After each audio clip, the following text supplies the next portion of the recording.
বন্ধুরা, আজকে করব নিরামিষ আলু পটলের ডালনা। তার জন্য আলু পটল কেটে নিয়েছি। এবার একটা মশলা পেস্ট করে নেব।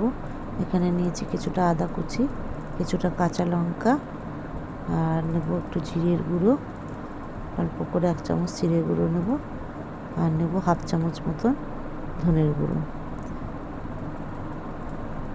নিয়ে এই মশলাটা আমি ভালো করে একটা পেস্ট তৈরি করে নেব।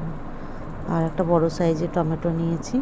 টমেটোটা আমি হাফ এর মধ্যে দিয়ে দেব, আর হাফ আমি যখন মশলা কষাবো তখন দেব, দিয়ে একটা পেস্ট বানিয়ে নেব। এখানে কড়াইতে দিয়ে দিয়েছি আমি পরিমাণ মতন সর্ষের তেল।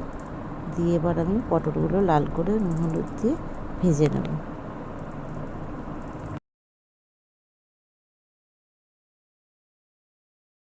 পটলটা ভেজে নিয়েছি। তারপরে কড়াইতে তেল দিয়ে দিলাম, দিয়ে একটু জিরে আর হাফ তেজপাতা ফোড়ন দিয়ে দিয়েছি। ফোড়নটা হয়ে গেলে আমি যে মশলাটা পেস্ট করে রেখেছি এই মশলাটা দিয়ে দেব।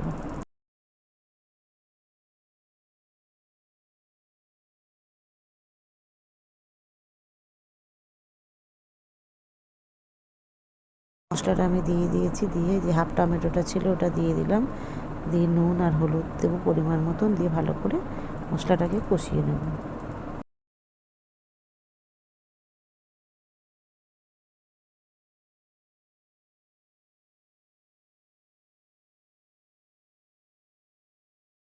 দিয়ে দিলাম অল্প একটু চিনি, দিয়ে মশলাটা আবার ভালো করে কষিয়ে নেব।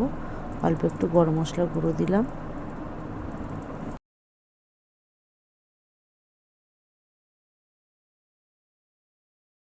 মশলাটা কষানো হয়ে গেছে, এবার ভাজা আলু পটলগুলো দিয়ে দিচ্ছি, দিয়ে ভালো করে আমি এটাকে দিয়েও ভালো করে কষিয়ে নেব একটু।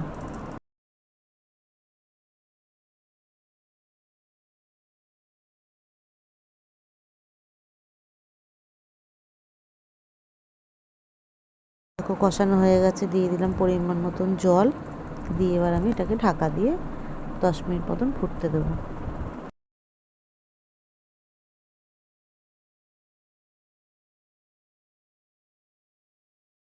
রান্নাটা হয়ে গেছে।